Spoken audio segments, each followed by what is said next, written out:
friends, good to connect back with you. So today we are going to pick up few lessons from epic Mahabharata, which teaches us the lessons that good is always victorious against evil. And the idea why we are looking up at this is there's so much to learn from Mahabharata, from the epics which we have, and which are so valuable for us when we look behind and learn from our history. Okay, so the moral of Mahabharata is to live in the right and truthful way. We should always fight for our rights, as Pandavas fought for the rights and privileges that the Kauravas had taken from them by false means. Mahabharata may revolve around the war of duty, but we cannot escape the fact that major reason behind the Kauravas lost everything to their blinded desire to ruin the Pandavas. And that was so intense that whatever conduct and whatever activities which they did, at the core of all those activities was that evil intent of maybe ruining the Pandavas. The war did not even spare the children, including Draupadi's 5 sons and Abhimanyu. So there's so much to learn, and out of all this, the three leaders and the three teachers who are larger than life figures emerging out of Mahabharata are Dhritarashtra, Duryodhan, and Arjuna. So let's just go in detail and look at all those leadership learnings which we can have from a more micro view of it. So see, Gita is the jewel of Mahabharata, and there's large portions of learnings which anyone can attribute to, if at all the person goes through Gita as a whole. The sons of Dhritarashtra, the Kauravas, and the sons of Paturaj, the Pandavas, when they assembled in Kurukshetra for the Great War, it was then the entire activities and the actions and all those intentions of fighting each other and destroying each other. It all started from there. So the war occurred because Duryodhan, the eldest of the Dhritarashtra 100 son, refused to share the kingdom with Pandavas. His father, King Pandu, had expanded the kingdom and transformed it into an empire. It was that. So it was actually from that point, although we have in our childhood, we have seen, we have learned so many aspects of it. But largely, it was this. So when it all started, Dhritarashtra was blind and was biased in fear of his own sons, but had apprehensions about the strength of Pandavas, especially Bhim and Arjuna. So finally, when war was certain, both sides started assembling their armies. Dhritarashtra requested the great sage Vyasa, and I hope we all can very strongly recall his grandeur, the Vyasa, Muni, to grant him a boon to know about the proceedings of the war on a regular basis.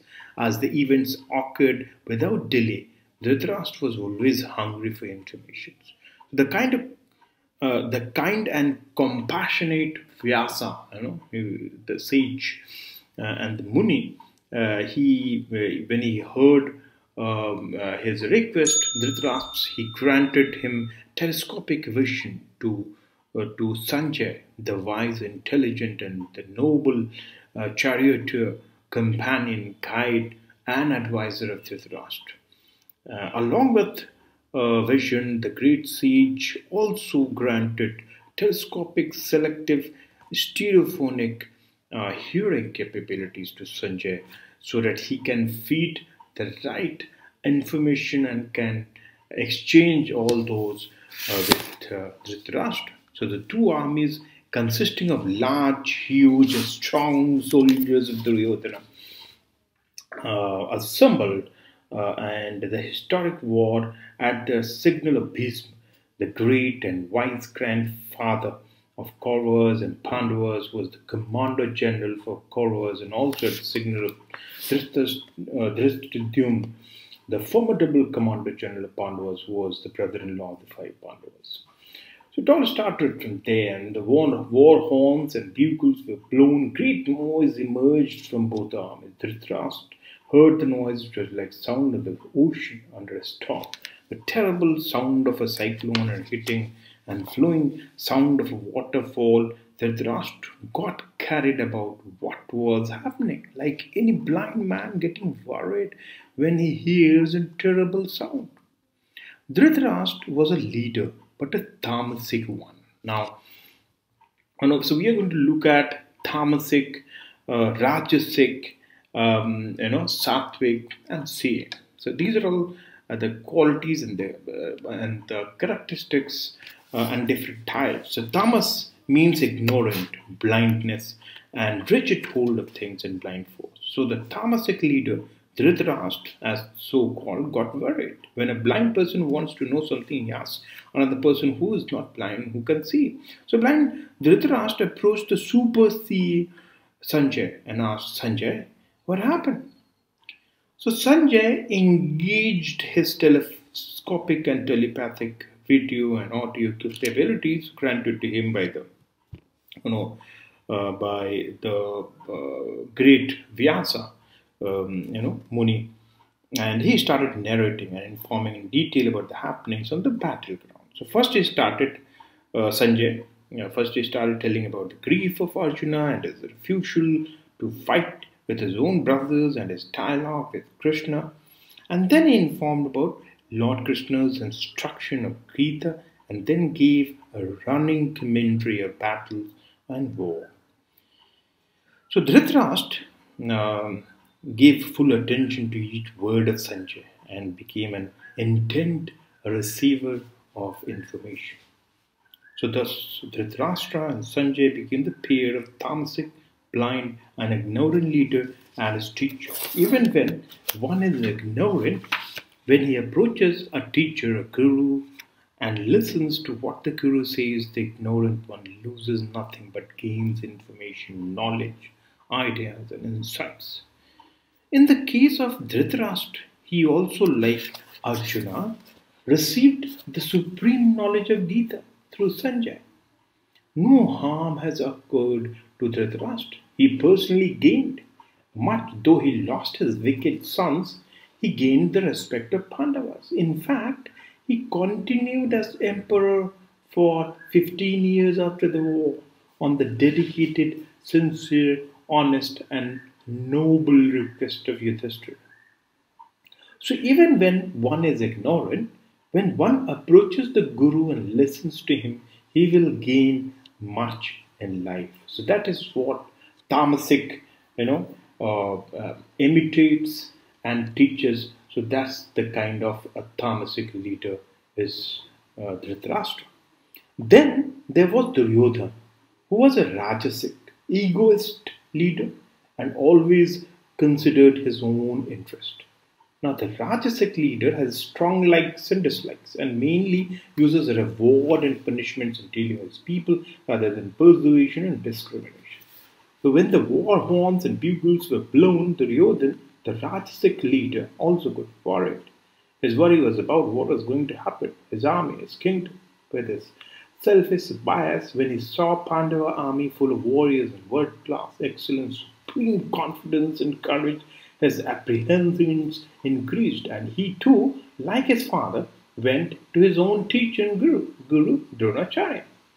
Rajasic leaders do improper things. They position their approaches on situations and advantages rather than principles and values. Actually, Duryodhana should have approached first Bhishmacharya, the commander general. Instead, he approached the second in command, Dronacharya. This he did because when he saw the great warriors in the Pandava army, he knew that all of them were disciples of Guru Dronacharya. And Dronacharya surely knows the strengths and weakness of each of the warriors because it was he who trained and who taught and also the ways to overcome them and defeat them. So when he met Guru Dronacharya in the battlefield, he should have greeted him, bowed to him, respected him, and then consulted him. But because of his rajasic and proud nature, instead of being humble, he was aggressive. So uh, he asked so many questions about have you seen the great army of Pandavas? They are your disciples, and Drishtadyumna and others. So he started blaming Guru Dronacharya. So he said, "Let me describe to you the main formidable great warriors on the side of Pandavas are also on our own side." And then he described the chief warriors on both sides, and finally, he started coercing, him that the fight you are, to be blamed for all this, and all those cooking stories. So Duryodhana almost instructed his own teacher and did not even ask for his opinion. He almost raised an accusing finger about the fact that the chief warriors on the Pandava side were the disciples of Dronacharya. His speech and demeanor bore a hint that Dronacharya was the cause of his troubles. When an egoistic, proud, and biased Rajasic leader like Duryodhana speaks in disrespectful manner, which what the teacher will do. I mean, any noble teacher will do what great Dronacharya did, and what was that? He kept quiet, because in most of such situations, silence is the best answer, is the best reply. So when an egoistic, proud, and selfish leader approaches the guru and does not respect the teacher, does not answer and observes silence as response.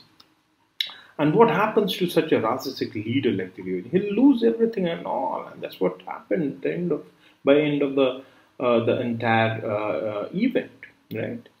Then there was Arjuna, who was a Sattvic leader, who was gentle, was noble, was well-wisher of all.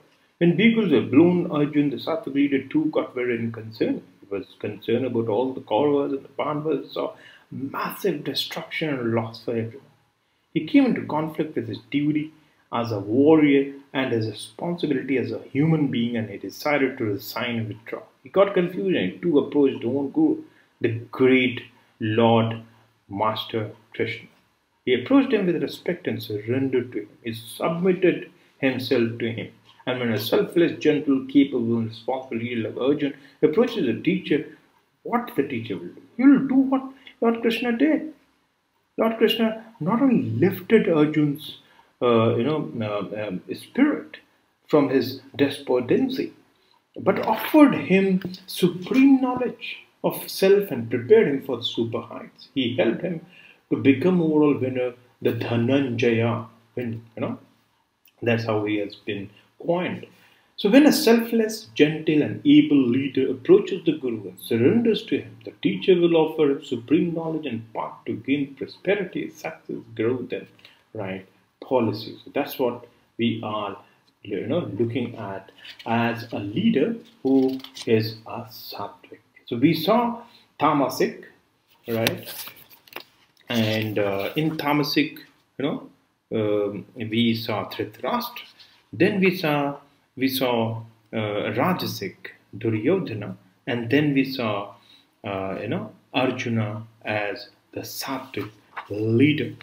So thus we have seen the combination of Tamasic, ignorant and blind leader, and his teacher, Rajasic, proud, aggressive leader, and his teacher, and gentle, noble leader, and his teacher. We have seen three teacher-leader combination. Tamasic leader requests his teacher, Rajasic leader defies the teacher, and Sattvic leader surrenders, submits to his teacher. The teacher of Tamasic leader gives information, the teacher of Rajasic leader gives silence, and teacher of Sattvic leader gives supreme knowledge. And this is the essence of leadership and teachership in Gita. So I hope this has given a lot of learning and understanding on different style of leadership, right, and how all these are formed and characterized, right, and attributed. So thanks for patience hearing, and I again insist and I request to please subscribe the channel, to share with your dear and near ones, so that it reaches to as many people as possible, right? And do comment, because that helps me also to understand your expectations in terms of how to improve and which areas to improve, right? So that we can make better quality content for all people who are interested, right, for this community to grow. Look forward to connect back, right? Again, I'm insisting, please do like, subscribe, and comment, right, for this community to grow. Thank you so very much.